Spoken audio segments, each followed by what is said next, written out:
There is a nearly infinite number of excuses that one can come up with for health mediocrity. In fact, the human brain, despite knowing logically that good diet and exercise are important, is hardwired to screw you over when you actually try to do better. In today's world, unhealthy processed foods are both very high calorie and very easy to acquire, and your brain's reward pathways tend to work pretty hard to get you to do as little as possible for as much return as possible. Your brain tells you, why would you go to the store and buy multiple fresh ingredients and then figure out how to cook them when you could just walk to the corner store and pick up a pint of ice cream and call it dinner? Very, very similar processes exist when it comes to exercise as well.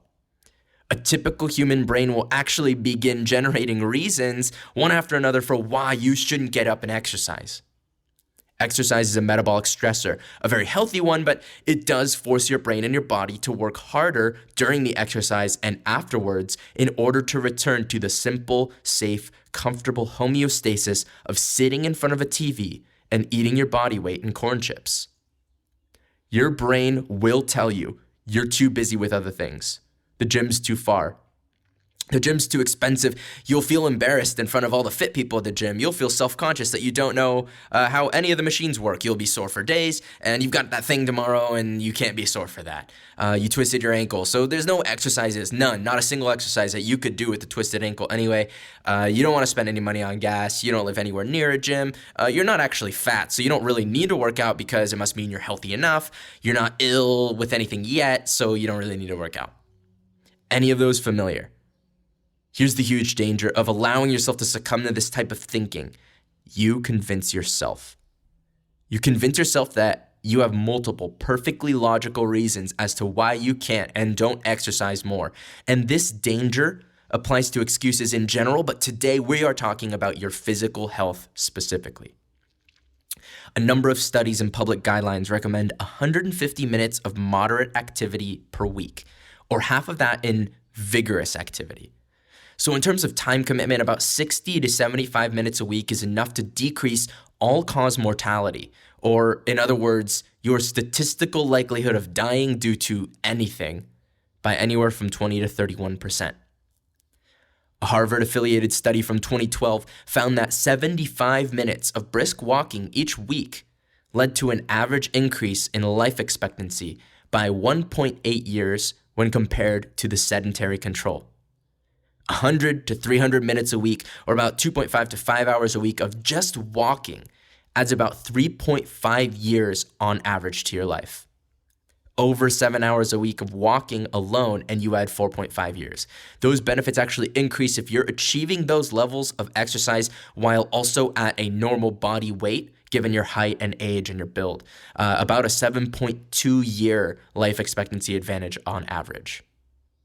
And keep in mind, this study doesn't even take into consideration activity levels more vigorous than just brisk walking.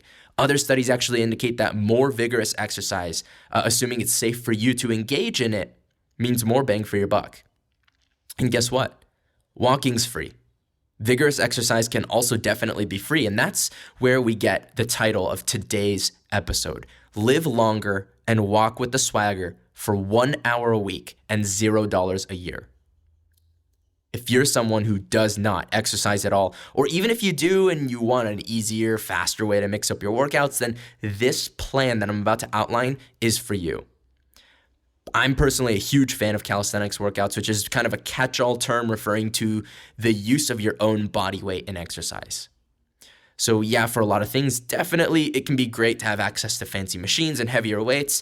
For me personally, one of the main reasons I even have a gym membership at all is because of a knee injury that I've had for over a year. And for a while, it made it really difficult for me to actually do lower body exercise without isolating my legs. I couldn't really do like squats or lunges or anything like that comfortably. Now that I'm further along rehabilitation, I've had more time to heal. I'm able to really get back to it. And so again, for a majority of people listening, it's going to be safe for you to get back to this as well.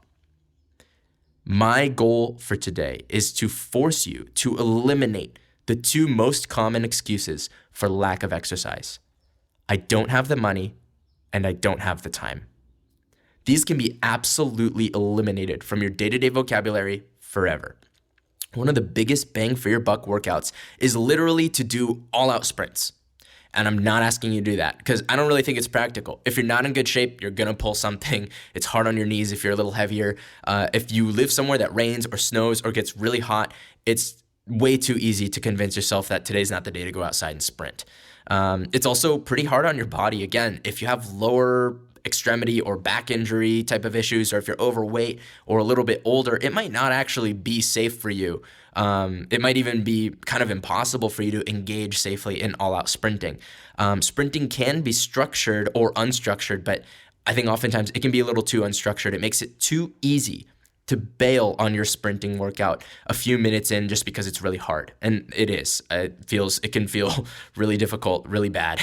The reason, though, that sprinting is such a big bang for your buck is that it's an enormously involved metabolic stressor. Your entire body is participating at full force, and that means that after you're done, your body actually needs to put more work into returning you to your baseline homeostasis. Of course, low-pace, long-distance running has huge benefits, but sprinting can get you a very similar set of benefits when we're talking just health and fitness in a fraction of the time requirement. So the key then is to create an equipment-free or nearly equipment-free, highly structured and short, indoor-friendly workout program that simulates sprinting. So that's where we introduce this idea of high-intensity interval training, or sometimes it's called HIIT, HIIT. There's a ton of different names and forms this comes in, like Tabata or circuit training, but they basically follow the same principles.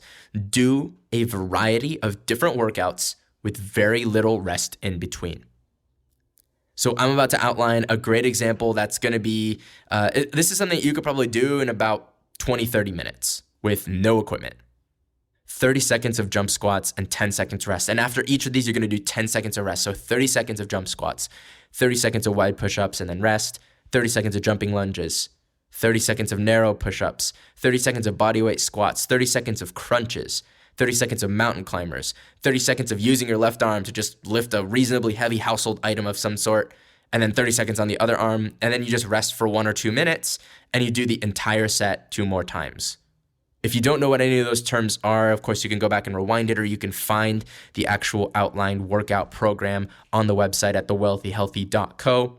Just look it up. But for the most part, it's going to be pretty straightforward. It's most of these things, because they don't load on heavy weight onto your spine or anything like that, pretty low chance that you're actually going to injure yourself. And there are plenty of ways to actually modify these so they're easier. So if you can't do 30 seconds of push-ups, that's okay. You could, put your knees on the ground or something of that nature. Lots of ways to modify this for all different strength and fitness levels.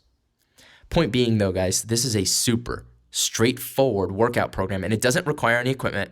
It can be done in your bedroom, and I promise it will work you out. Even if you're already fit, just extend the workout times or decrease the amount of rest. The program I just described, again, it requires 21 minutes if you stick to only 1 minute of rest between each superset. So 21 minutes, $0. Of course, again, if you're not familiar with any of them, pretty general terms, you can look them up. I do also recommend looking up some tutorials on good form, or starting this journey if you're really new to exercise in general, or at least like this form of exercise. Maybe start with a personal trainer or enlist an experienced friend for help. There are certain things like keeping your back straight and not not extending your knees too far past your feet. Things that you should consider to minimize the chance of injury. And of course, you can make adjustments to this program, but this is a good outline. It involves nearly your entire body, pretty much all the big and small muscles in your body. And the minimal rest is going to keep your heart rate up in that vigorous exercise territory. It's usually going to do it pretty quickly. Even if you're in pretty good shape, by the end of the first set, you're going to be breathing. And again, by not taking long rests, you keep that heart rate high. And that allows us to simulate the benefits of a sprint without having to actually sprint. Additionally, you can add more variety, more effectiveness if you just purchase a couple things like a door frame pull-up bar, which usually costs about $30, a dumbbell or a kettlebell of some reasonably challenging weight for you. I recommend maybe something like 25 pounds or so if you're pretty new. If you're stronger, if you're bigger, you can go higher than that. I own a 35-pound kettlebell. For my height and weight and everything. I've never needed a different kettlebell than that, really. And again, that's going to run you about $1 per pound in most places. So you could get those things to really increase the effectiveness of this workout. But again, you can do it without equipment. So it could still be that $0, or maybe just you pay $60 upfront for those 2 pieces of equipment, whatever it is. But point being, if you do this program 3 times a week, you can reach 1 hour of vigorous exercise per week, and you never have to leave the house, and you never have to spend a penny. So those are no longer valid excuses. And the benefits are immense. You're going to live a longer life. The years that you live are likely to be spent more enjoyably because you're going to be benefiting from improved confidence, improved hormone and neurotransmitter balance, and decreased illness such as heart disease. Again, you should always enlist the help of trained professionals or physicians prior to engaging in strenuous exercise, especially if this is something that you're new to, or if you have any reason to believe that it could be potentially dangerous. But I nonetheless feel like this type of training, it's fun, it's inexpensive, it's low commitment, it's going to involve you in really, really challenging physical activity, and it's something that a significant portion of the population can actually do safely. Again, I don't need to reiterate all the health benefits. We already talked about that, comparing exercise to sedentary lifestyle. I don't need to reiterate mental health benefits either. I personally sleep way worse if I skip a couple days of exercise. Some people who have trouble falling asleep, maybe you're not exercising enough.